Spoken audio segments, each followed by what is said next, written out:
రుణాల విషయంలో reserve bank of India కొత్త నియమాన్ని రూపొందించాలని యోచిస్తోంది.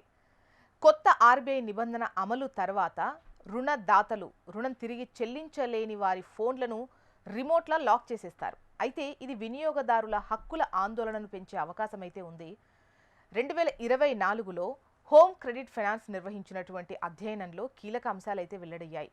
వినియోగదారులు మొబైల్ ఫోన్లతో పాటు ఎలక్ట్రానిక్స్లో మూడింట ఒక వంతు కంటే ఎక్కువగా రుణంపై కొనుగోలు చేస్తున్నట్టుగా తెలుస్తోంది.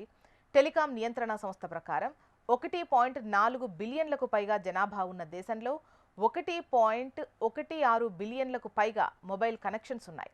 గత సంవత్సరం భారతీయ రిజర్వ్ బ్యాంక్ రుణదాతలను డిఫాల్ట్ చేసిన రుణగ్రహీతల ఫోన్లను లాక్ చేయడాన్ని ఆపమని కోరిందని ఆయా వర్గాలైతే చెబుతున్నాయి. ఈ రుణాలు జారీ చేసినప్పుడు రుణగ్రహీతల ఫోన్లలో పరికరాన్ని లాక్ చేయడానికి ఒక యాప్ ఇన్స్టాల్ చేస్తారు.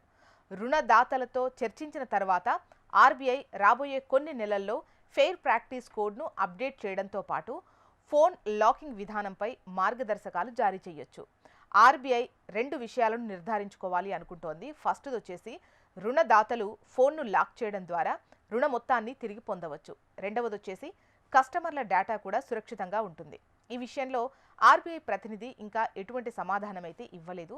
ఆర్బీఐ ఈ నియమాన్ని అమలు చేస్తే బజాజ్ ఫినాన్స్, డిఎంఐ ఫైనాన్స్ వంటి వినియోగదారు ఉత్పత్తులకు రుణాలు అందించే కంపెనీలకు ప్రయోజనమైతే ఉంటుంది.